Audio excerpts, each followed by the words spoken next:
Welcome to Daily Meditation with Sangha Live.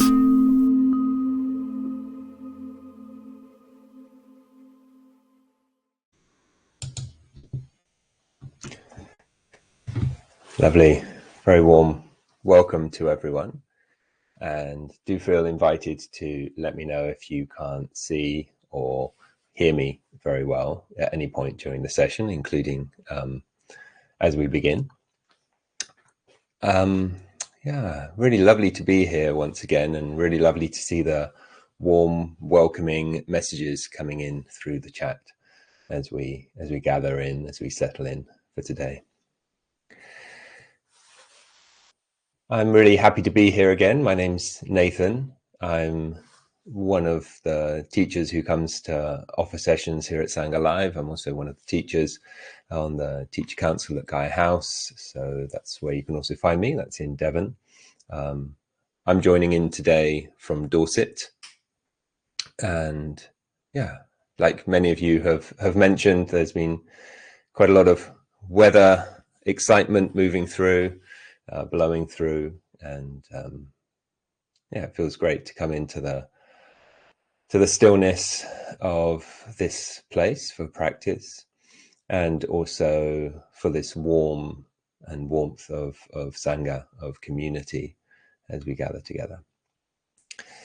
Okay, so I'm presuming everything's flowing in okay for you, and we'll continue to flow on together.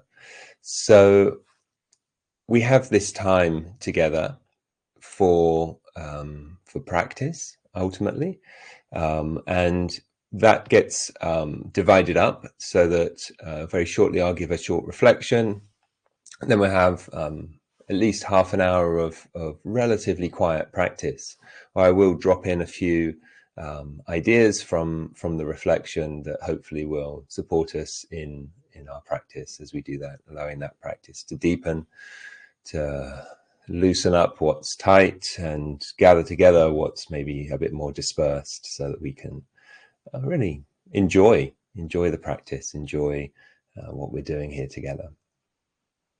And after that, we'll have some time where you can use the questions and responses part of the session.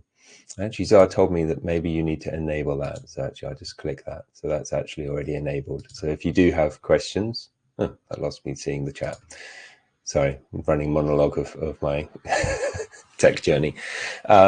So yeah, feel free to put any kind of questions that arise maybe during the reflection. I think during the meditation, if you can, just do the meditation. You know, if you have a question about the meditation, maybe just see if it's still there when we finish. Yeah, and we can let the chat and we can let the question and answer responses part I'll just go quiet at those times. Obviously, still do use the chat to alert me to any issues with the technology or anything like that, and I will kind of keep an eye on that. But otherwise, we can release that part of all of that. Great. So let's start to step into the theme. So some of you will have noticed that the title for this week is called Time for Life. Time for Life.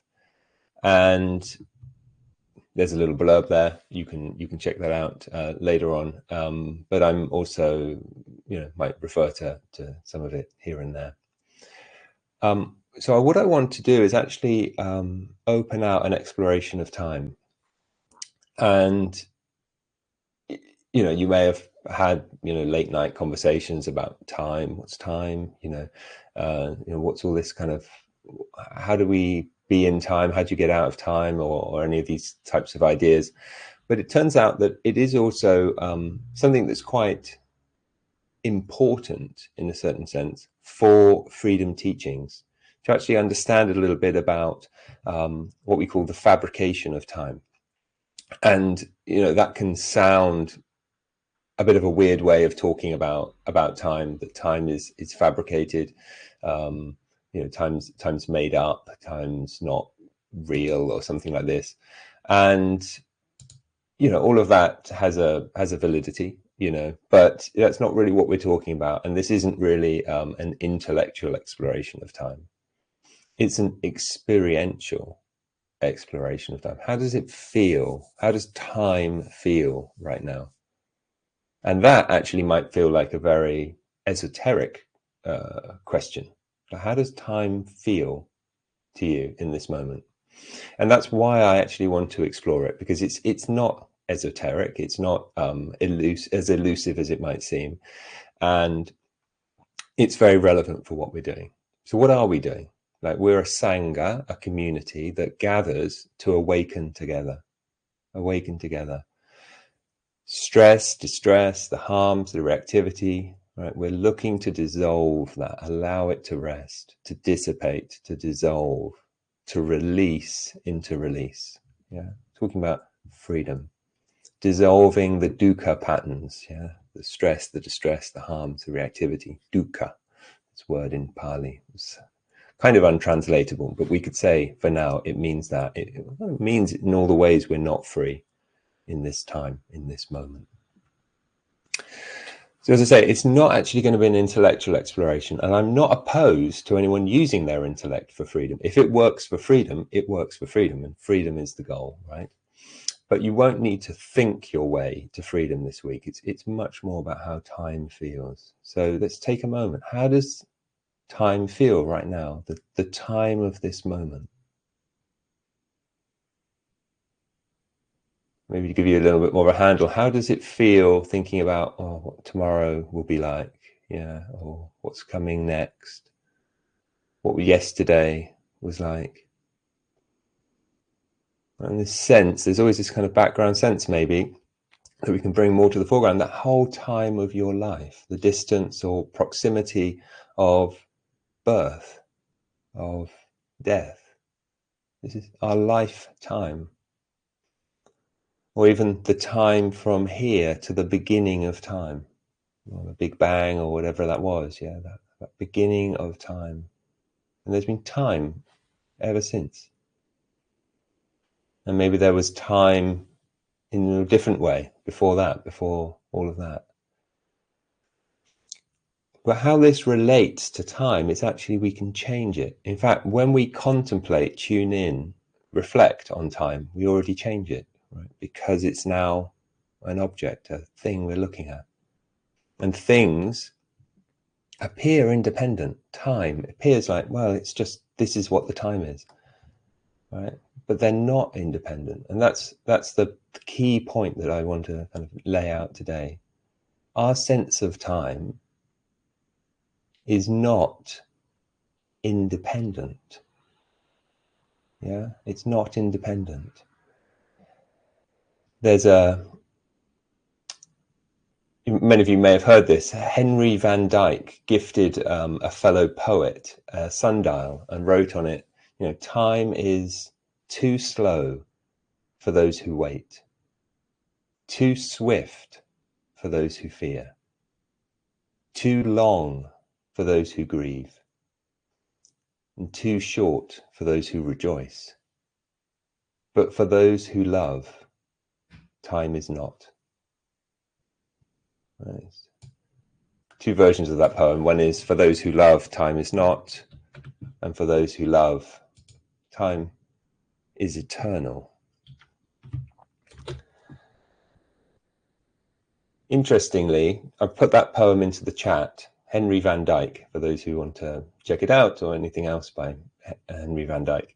But there's something in describing a problem where we start to reveal the solution. So it's too slow for those who wait. For those who wait, time goes slower. Yeah? Starting to see a dependency here. Time's dragging. Rejoice, and it will be too short. It's too short for those who rejoice. If you rejoice, time will get shorter, right? It doesn't have an independent existence. And if that's true, and we have a stress, a distress, a reactivity based on something, maybe that's part of a way in, part of a way in. As I wrote in the description, you can go back and check it if you can find it. Apologies if you can't find it anywhere.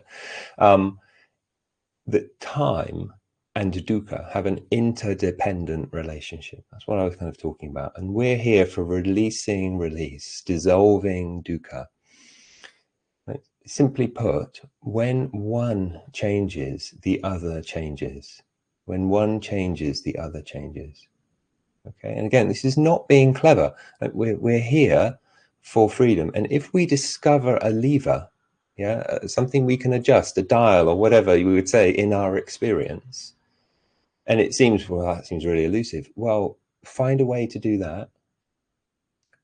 And if you can change your sense of openness, change our sense of stress towards more relief, we can start to notice time's just changed.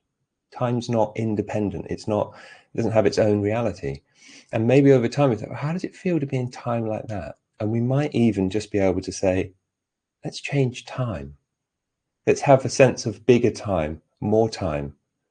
Or let's have a sense of, it's just this moment, nothing else, just this moment. Which isn't a narrow time, but it's like there's vast time and then there's, just this. And those change how we relate, how we react, how we are.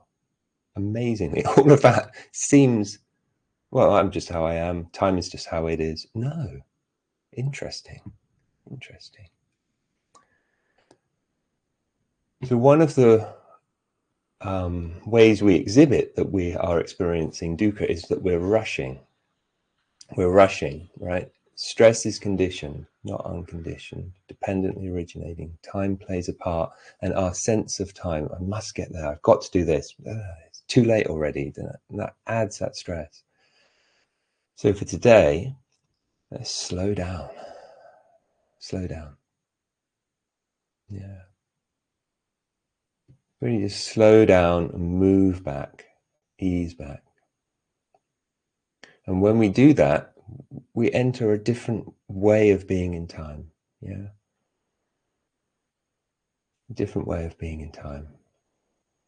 So we can change time, and it's freeing to do so. Change our relationship to time, change our sense of time. When we go slower, we start to move into that way. And if you can kind of hear a certain poetry, and not just Henry Van Dyke's poetry in this, that there's something that we are also writing this story of time, this sense of time in how we sense it. We slow down, give time.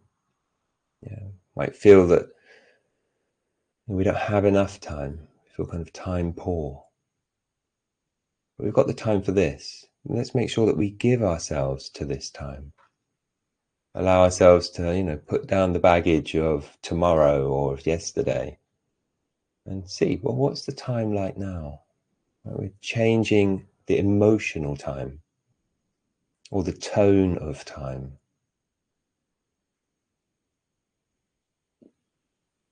Maybe just one more thing before we go into the meditation. I explained this idea to my father a few years ago, and he was driving me somewhere and pointed at the clock in the car and said, you can't change that. I was like, no, but we can change something much bigger than the clock in your car, right? We can actually change this felt sense of time, this emotional time, this sense of rush, this sense of urgency. Feels much more significant. So I said, well, that's just your perception of time you're changing. I said, well, don't say just. The perception of time. We only have perceptions of these things. Yeah. So Henry Van Dyke wrote that poem to put on a sundial. But really, it's a poem not about how linear time seems and divisible it is on sundials or atomic clocks or whatever, but actually the felt sense of experience. So let's take some time to begin. Yeah, it's time to begin, which means really letting go of what doesn't serve us right now. Yeah, letting go of what we don't need to be holding to right now. Allowing us to slow down, and in that slowing down and easing interconnection with our body, hearts, minds, and an easing of that sense of time. Let's see what unfolds. So I invite you to find a comfortable posture for your experience right now. And in this meditation, we're just going to pause, notice what we notice. We're not going to try and reject anything. We're just going to try and tune in, support steadiness of attention, which is going to involve relaxing, but not collapsing. You can have that sense of I'm relaxing into the uprightness or the alignment of my posture.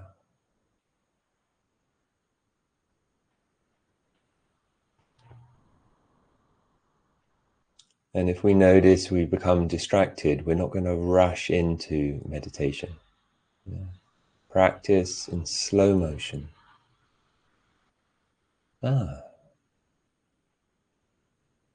Becoming familiar.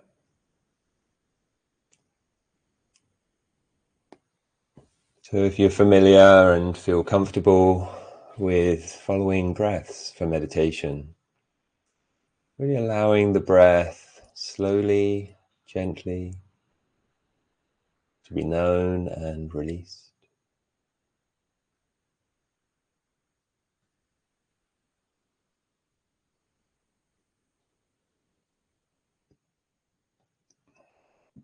Notice how much time you need to give to have a full relationship with a full breath.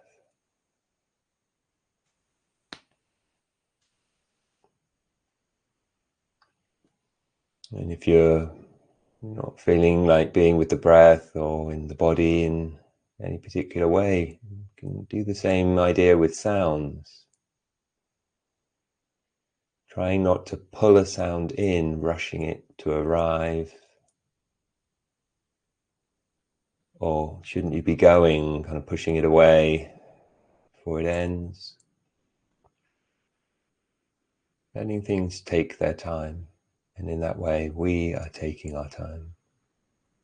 Breath, sounds.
Just this breath, just this sound, and a sense all the time in the world for this.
Sometimes we rush to meditation, sometimes we rush to the present moment if we find ourselves mind wandering. We have more of a sense of, oh, okay. But maybe also a sense that we're actually carrying something extra. Trying to think things through and also just calm, collectedly breathe or listen. We have to choose. It's almost like we're carrying extra bags or extra baggage, and we've arrived. You're home. You're here. And put your bags down now, whatever that might mean, even if it's just an image, a felt sense. Oh, I put my bags down. I'm here. Have a breath. Have a sound.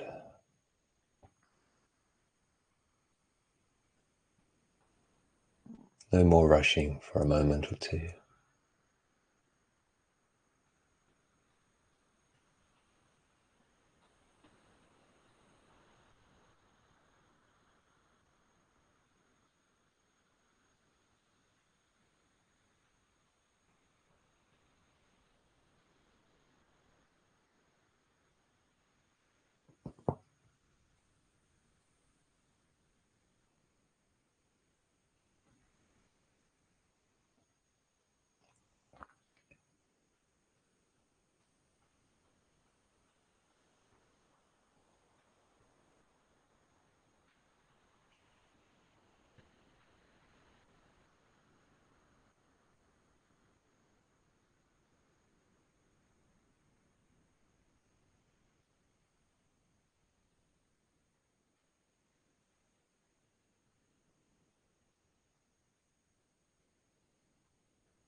Here and now.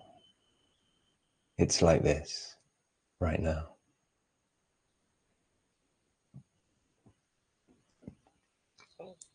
And in terms of relax into this moment,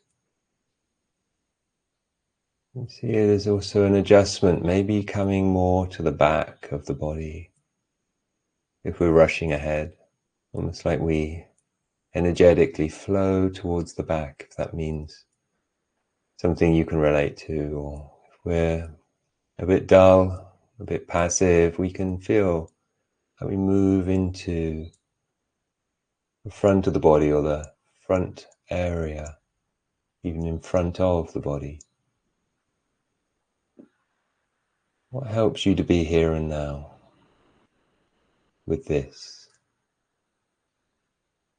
Baggage on the floor, resting by our sides, not rejected, not held onto. And a breath and a sound, well listened to, taking our time, all the time in the world.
So there is time. There's time.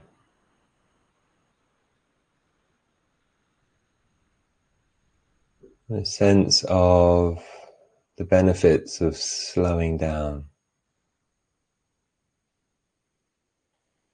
So I may have just interrupted some mind wandering. You may have been in the future, you may have been in the past, an alternative present. And when we find ourselves there, it triggers something. I'm doing it wrong. And we rush back into the present moment, as if we weren't in the present moment. We are not already in the present moment. This is the present moment of your life. Let's not reject it by trying to make it something else, but actually meet it fully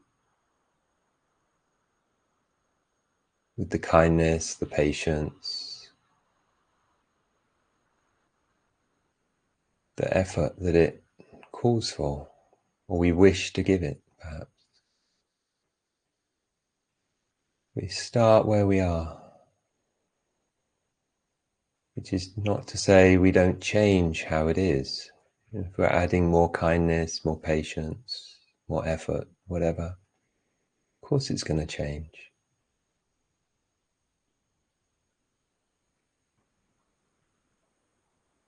We're not demanding it to change or change quickly. There's patience here. So if the mind wanders in the next moments, slow down, get to know. Breathe with it, listen to the sounds that are there. Having the time of your life.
present moment of your life, the time of your life, maybe deserves slowing down. Slowing down, in a sense, is really giving time in a very genuine way. We're giving more time to life. So we've come to the end of the half hour of practice. And how we close out a meditation is a really important part of the practice. One thing we want to give time to is actually a reflection. How is it now in the body, heart, mind? Have a few more breaths, what I like to call the victory lap, where that athlete runs around the track, waving, celebrating, hopefully tuning into how it feels to have done what we've done.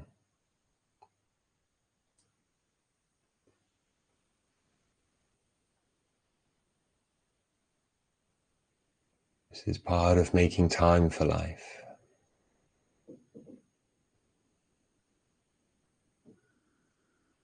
And with that felt sense, if there is a felt sense, maybe that can keep on going, maybe even keep on growing. As we move, as we open the eyes, as we transition from one form to another. And all of this is what I think of as practice in slow motion.